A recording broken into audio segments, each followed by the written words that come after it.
안녕하세요. 광경호입니다. 코로나 기간에도 반도체 가격이 상승하면서 한국 경제는 비교적 순항을 해왔습니다. 하지만 이제 우크라이나 전쟁 이후 유가는 오르고 반도체 가격은 이제 하락하기 시작하면서 한국 경제가 지금 상당히 어려운 과정을 지나가고 있습니다. 이런 현상은 사실 과거에도 없었던 것은 아닌데요.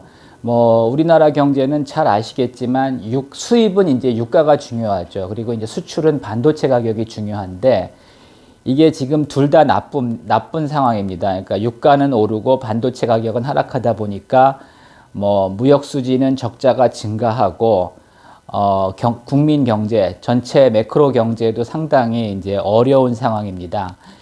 이게 이제 여러분들이 이해하셔야 되는 게 보통 자동차가 안 팔린다고 해서 자동차에 이제 자동차가 안 팔리면은 보통 이제 마진도 줄어들지만 재고 자산까지 줄어들지는 않습니다. 물론 영향이 전혀 없지는 않지만 근데 이제 정유사 같은 경우는 원유가가 하락하면 마진도 하락하고 재고 자산이 상당히 많거든요. 이제 저장고에 저장하고 있는 원유가 상당히 많습니다. 그러다 보니까 이게 이제 재고 자산 평가손이 굉장히 많이 나서 나쁠 때는 손실이 엄청나게 납니다. 반면에 이제 좋을 때는 유가가 상승하면 마진도 상승하고 재고 자산 평가도 증가하면서 또 이익이 이제 크게 날 수도 있습니다. 반도체도 비슷합니다. 특히 이제 우리나라가 주력하고 있는 메모리 반도체는 가격을 회사에서 정하는 게 아니라 시장에서 이제 가격이 수급에 의해서 결정됩니다. 그래서 반도체 가격이 떨어지면 마진도 떨어지고 재고자산 평가손도 확 늘어납니다. 반면에 이제 반도체 가격이 상승할 때는 마진도 좋아지고 이제 재고자산 평가도 올라가기 때문에 이익이 확 늘어날 수가 있습니다. 근데 이게 실질적으로 그렇게 사실 손익이 많이 왔다 갔다 하는 건 아닌데 회계상 그렇게 처리할 수밖에 없습니다. 그래서 약간은 좀 여러분들이 그걸 잘 이해하고선 이거를 현상을 봐야지 적자 엄청나게 났네 곧 망하는 거 아니야 이렇게 생각하시면 안 됩니다. 정유사가 몇 년 전에는 손실이 크게 났었고요. 지금은 이익이 크게 나고 있습니다. 근데 사실은 손실이 많이 나도 그게 실제로 그렇게 이제 돈이 나간 건 아니고요. 또 이제 지금 이익이 많이 난다고 하더라도 실제로 그렇게 또 돈이 들어온 건 아닙니다. 그래서 이제 우리가 현금 흐름을 하는 게 현금 흐름은 이제 그런 현상까지도 고려를 합니다. 근데 기업의 순이익이라는 거는 사실 재고자산 평가에 따라서 좀 왜곡이 상당히 일어날 수가 있습니다. 그래서 이제 현재 우리 경제는 반도체 가격이 하락하면서 하여튼 무역 수지도 적자가 확대되고 있고요. 상당히 안 좋은 상황입니다. 지난해에만 한 거의 500억 달러 정도 무역 적자가 났고요. 올해도 지금 쉽게 개선되기는 어려운 상황입니다. 근데 또 이제 기업별로 또 상황도 좀 다릅니다. 삼성전자는 일단은 반도체는 상당히 나빠졌지만 여전히 4Q까지 흑자는 내고 있습니다. 물론 이제 좋을 때는 영업이익률이 거의 50%까지 간 적이 있는데 지금은 이제 겨우 1% 정도 상회하고 있고요. 금년 1분기에는 적자로 전환할 수도 있을 것 같습니다. 글쎄 제가 아는 한 삼성전자 반도체가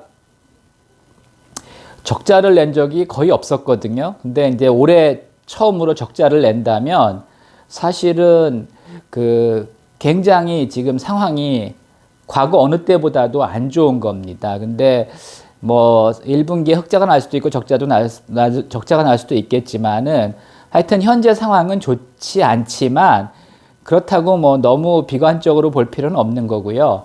제가 반도체 주식 특히 이제 삼성전자를 30년 이상 투자해 왔는데 삼성전자가 1년 내내 나쁜 적이 거의 없습니다. 그러니까 이제 분기별로는 나쁜 적이 꽤 있었죠. 근데 이제 1년 내내 나쁜 적이 별로 없었고 또 좋을 때도 길어야 한 1년 6개월 정도 좋았지 2년 연속 계속 좋은 적이 없습니다. 그래서 여러분들이 이제 그런 사이클을 좀 이해하실 필요가 있는 게 좋을 때도 2년 연속 계속 좋은 적이 없었고요. 나쁠 때도 1년 연속 계속 나쁘거나 적자난 적이 아직은 없었습니다. 뭐 앞으로는 있을 수도 있겠지만은 하여튼 반도체는 중요한 거는 이게 이제 순이익보다는 경쟁력이라고 저는 생각을 합니다. 그래서 현재는 뭐 삼성전자 반도체가 뭐 메모리 쪽에서는 세계 1등이고 원가 경쟁력도 가장 뛰어나기 때문에 경기의 영향을 물론 받지만 크게 우려할 정도는 아니라고 생각을 합니다. 파운드리는 사실 파운드리는 뭐 많은 분들이 그렇게 얘기를 해요. 왜 TSMC보다 못하냐? TSMC는 원래부터 파운드리 전문 업체고요. 삼성전자는 파운드리는 이제 시작하는 겁니다. 물론 조금씩 하긴 했었는데 이제 본격적으로 시작하는 건 이제 몇 년 안 됐습니다. 그래서 아직까지는 파운드리는 초기 사업이라고 생각을 하셔야 되고요. 큰 문제는 없다고 봅니다. 물론 이제 큰 것 따내서 뭐 예를 들어 애플이나 아니면 퀄컴 같은 데서 큰 딜을 따내서 빨리 성장하면 좋지만 뭐 워낙 TSMC가 잘하고 있기 때문에 좀 시간은 좀 걸릴 걸로 보고 있습니다. 그 다음에 삼성 디스플레이는 또 뭐 작년 4분기에도 상당히 이익을 많이 냈습니다. 삼성전자의 문제는 사실 스마트폰인 게 지금 그 세계 시장 점유율이 점점 줄어들고 있고요. 문제는 젊은 세대들이 그 국내에서도 젊은 세대들이 자꾸 애플로 갈아탄다는 겁니다. 물론 뭐 요즘 그 플립폰이 나오면서 일부 이제 다시 갤럭시로 돌아오는 사람들도 있긴 있는데 하여튼 제가 이제 삼성전자에서 가장 걱정하는 부분은 스마트폰 시장 점유율이 점점 더 줄어들고 있고 또 젊은 세대들이 하여튼 아이폰을 선호한다는 겁니다. 그게 사실은 가장 우려스러운 거고 뭐 반도체 사이클은 크게 문제 없습니다. 뭐 당분간 나쁠 수 있지만 곧 회복될 거고요. 뭐 여전히 세계 1위이기 때문에 뭐 경기만 회복된다면 당연히 다시 이익은 많이 날 겁니다.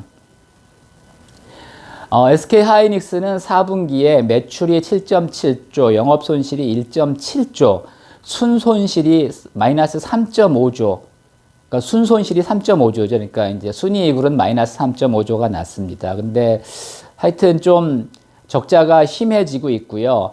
또 이런 가운데 그 SK하이닉스가 지금 중국의 인텔의 낸드 사업부를 뭐 일부 인수했고 또 나머지도 인수하고 있는 중이거든요. 그래서 이게 또 이제 부담이 될 수가 있습니다. 근데 SK하이닉스도 사실은 2000년대에 뭐 계속 적자 나고 투자를 못하는 가운데도 그래도 이제 살아남은 회사입니다. 그리고 지난 몇 년 동안 돈 많이 벌어서 투자할 자금은 많이 확보해 놨기 때문에 큰 문제는 없지만은 워낙 뭐 100% 이제 메모리 사업을 하고 있기 때문에 그 시장의 영향은 뭐 불가피하고요.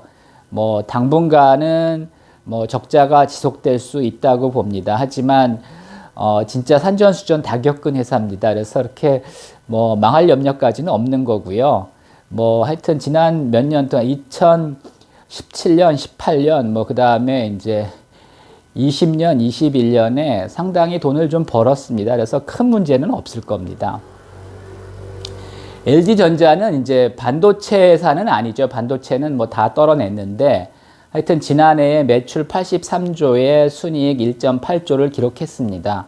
근데 이제 LG전자의 문제가 뭐 하여튼 스마트폰 사업도 정리해서 이제 부담은 없는데 LG 디스플레이가 하여튼 작년 기준으로 매출 26조, 순손실 3.2조를 기록했습니다.